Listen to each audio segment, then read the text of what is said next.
Buonasera compagnia Cobra, stasera siamo qui riuniti insieme per fare una cosa che non facevamo da un po' di tempo. Siamo su History Channel, andiamo a guardare una figure che ci è stata richiesta da un iscritto. Perché io faccio prima questa di altre? Non per simpatia, non per affetto, è perché semplicemente è la più semplice da fare, perché per le altre ci dobbiamo organizzare. Allora, stasera parleremo di questo incredibile tesoro di Hasbro, ok? Una deluxe del 2020 di Black Widow. Parliamo spesso appunto che le figure dei film non acquisiscono valore. Questa ha acquisito un valore un po' particolare perché l'insieme di accessori che c'è dentro ha un valore superiore a quello della figure. Fondamentalmente questa figure qui potrebbe valere 10 euro, mentre invece l'arsenale che c'è all'interno potrebbe valere 4-5 volte di più. Perché queste e non perché non le altre? Sto aspettando fra un giorno o due dovrebbero uscire gli SDCC, tra cui Xavier 97. D'accordo? Siccome dovevo fare su richiesta di un iscritto sempre la differenza tra X-Men classici e X-Men 97, cioè quelli più moderni, ok, quelli retro e quelli moderni, mi manca in realtà Xavier e McCoy, perché quelli vecchi ce li ho, ma quelli nuovi ancora non erano stati fatti. Sono stato troppo veloce a dire sì, lo facciamo, senza pensare che McCoy e Xavier devono ancora uscire. Quindi aspettiamo che escano questi due e poi facciamo i confronti. Dovrei essere in pari con tutte le altre richieste, se non sbaglio. Magari mi rifaccio una carrellata. Se vi ricordate qualcosa che mi avete chiesto e io ancora non ho fatto, chiedetemela e si fa. Clockmaster mi era stato richiesto, ma quello è per J-Joe, quindi dopo questa forse la prossima richiesta che faccio sarà il Clockmaster. Però se vi ricordate di qualche altra cosa che mi avete chiesto, ricordatemela di nuovo, così mi evitate di andare a rifare il controllo di tutti i commenti. Poi tra l'altro da ora mi sa che mi farò un Excel ogni volta che mi chiedete qualcosa, così mi rimane scritto e non me lo dimentico. Andiamo a vedere insieme questo vecchio tesoro. Andiamo. Ed eccoci compagnia Cobra davanti a uno dei grandi tesori della Hasbro, questa incredibile Black Widow Exclusive Deluxe. Perché un tesoro perché oggi come oggi non vedremo mai più un pack del genere venduto ad un prezzo del genere. Questo pack veniva venduto a $28, qui in Europa credo 32 euro se non sbaglio, un pack strapieno di roba che ovviamente oggi come oggi sarebbe impossibile da vedere a questo prezzo. Questo verrebbe venduto, pensate che soltanto questo stand costa 19 ora ed era regalato insieme alla figure. È chiaro che questa figure poi abbia acquisito un valore spropositato proprio per il rapporto qualità-prezzo. Cosa molto identificativa di questa deluxe sono l'incredibile ed eccessiva presenza di effetti di fuoco che però purtroppo devo dire hanno un piccolo difetto e devo farlo presente, che vanno ad incastrarsi solo sulla base. Non è possibile utilizzarli standalone senza base. Come potete vedere hanno i joints che vanno a inserirsi all'interno di questi buchi qui, quindi ovviamente sì, potete gestirvela come vi pare, metterli nella posizione che vi pare, però ricordatevi sempre che avrete bisogno dello stand per poterli utilizzare, non sono utilizzabili senza stand. Abbiamo anche questi effetti di fuoco più piccoli, tipo questi tre, che si vanno ad infilare invece in questi buchini più piccoli. È caduta, non ce ne frega niente. Vedete, ci sono i buchi grandi e i buchi piccoli, questi vanno inseriti qui, tac, così. Lo stesso questo, quindi è possibile inserirli tutti? Sì, certo, è possibile inserirli tutti? Sì, è possibile inserirli esattamente tutti. Bisogna però trovargli una posizione. Vediamo un po'. Ecco qua, questa è la formazione completa delle esplosioni. Poi abbiamo degli effetti di fuoco secondari da applicare alle braccia. Ora vi faccio vedere.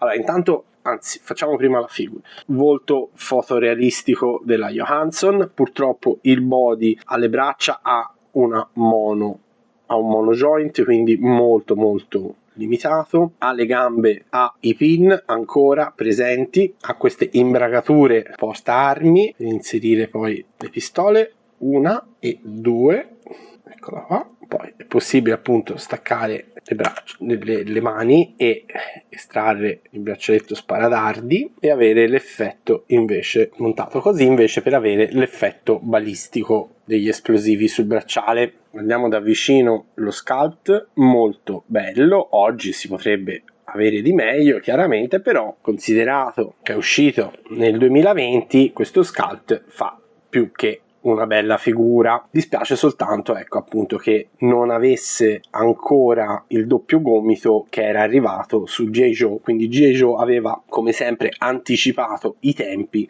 soprattutto per i body femminili. Andiamo comunque a testare le giunture, che per quanto pin reggevano molto molto bene. Vabbè, il braccio ovviamente era limitato, si piega, però tutto sommato non è male. Il crunch era molto molto inferiore ai 90 gradi, il doppio giunto ningissimo, molto molto ninja. Purtroppo la scelta delle scarpe pessima, non mi piace per niente, che poi è lo sculpt molto simile a quello di Baronessa del film Snake Eyes. Ci sono un po' di torsioni dovute al calore, vecchia scuola. Se togliamo l'effetto balistico vediamo quanto si piega, almeno questo veramente ottimale. La monogiunto non si muove un granché, non si raggiunge oltre i 90 gradi la T-pose. La Van Damme è questa, c'ha un pochino indietro, ovviamente non ha la farfalla, quindi non è possibile ottenere grandi cose dal davanti.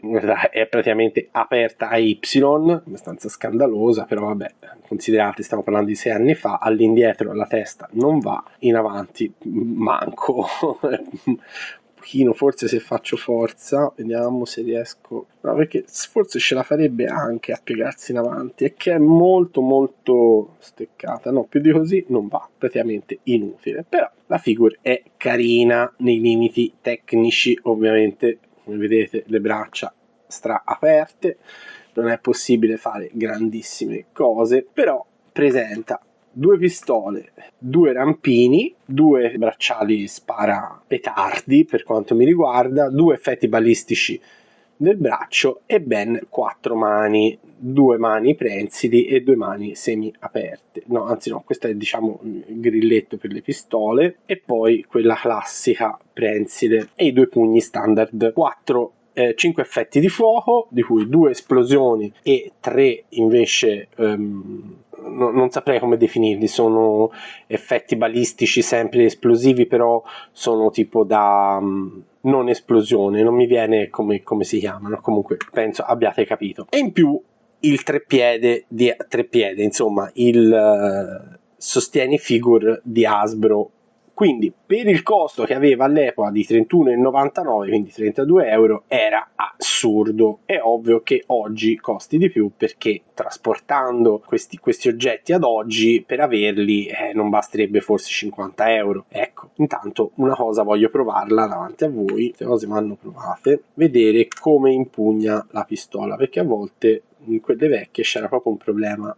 Devo dire, buono, per niente fastidioso, regge perfettamente l'impugnatura. Ovviamente la faccia guarda a levante e spara a ponente, perché le braccia non hanno né farfalla né chiusura frontale, quindi è assolutamente impossibile ottenere una posizione valida di tiro. Brutta questa cosa, però raga, ricordatevi, eravamo nel 2020, questo era, e più di così non si poteva avere, immagino. Quindi devo dire che poi, dopo tutto, guardando questi scalp, per niente male, la figure si difende benissimo. Certo, oggi appare una cosa molto fuori standard, ecco, magari comunque negli standard di Star Wars, Black Series, perché ancora lì si utilizzano questi espedienti, però ecco, magari fuori scala, fuori tempo per Marvel Legends e per G.I. Joe. Raga, che dire, Allora,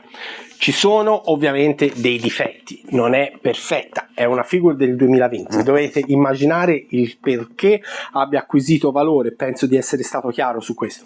Questa quantità di oggetti nelle deluxe non esiste più, cioè proprio scordatevelo. Pensate che Archangel 97, che ho recensito settimana scorsa, cioè è considerata una deluxe fuori di testa. Settimana scorsa, perché io sto registrando oggi che è 21, non so quando uscirà questa puntata, però per darvi un'idea temporale, questa puntata la sto registrando il 21, non so quando la posticiperò, forse il 27, non lo so, forse uscirà una domenica, non ne ho idea, però per darvi un ragguaglio temporale. L'Archangel Deluxe non contiene neanche un terzo di quello che sta qua dentro, ragionateci, magari di peso sì, magari di peso anche, però non sempre è il peso che deve stabilire cos'è una deluxe. Qui ci sono un insieme di oggetti che possono essere utilizzati nettamente per qualsiasi altra figure, non il fucilino e basta, d'accordo? Voglio che sia chiaro questo. Deluxe per me significa questo è un esempio di deluxe perfetto. Il costo adesso non lo so, è schizzato alle stelle. Se lo trovate usato su Vinted, prendetelo, perché è un pack di valore, è un value pack. Ok, come si dice sempre quando ci si imbatte nel value pack, ragazzi, value pack è rarissimo, non succede mai di imbattersi in un value pack. Ecco, questo è un value pack, però è un value pack se riuscite a comprarlo all'interno di un range di costo, cioè ovviamente se lo dovete pagare 60 euro non è più un value pack, è perso tutto completamente il valore, però io so che è possibile trovarlo in un range tra 25 e 60. Questo perché? Perché non molti sanno che questa figure ha acquisito valore. Diciamo che il mercato è lento ad aggiornarsi, quindi prima che se ne accorga qualcun altro, se trovate questo oggetto intorno ai 25-30 euro, prendetelo immediatamente, non ci pensate sopra, perché vi servirà per qualsiasi altra cosa, non è per lei stessa di valore, che secondo me non ne ha, appunto perché è una figure cinematografica con giunti singoli e pin esposti, non è per quello, è per la quantità di accessori. E soprattutto le manine bianche che ci sono dentro, queste sono compatibili con altre figure di Black Widow, quindi mi raccomando, fate attenzione, perché questa era una figure che nel 2020 gli avrei dato 10 su 10 per il costo 31,99 e la quantità di accessori immonda, imperscrutabile, infinita che c'era qua dentro. Detto questo, ragazzi, spero che vi sia piaciuto, spero riusciate a trovarla a un prezzo decente, e poi il solito bacione, abbraccione, e ci vediamo alla prossima.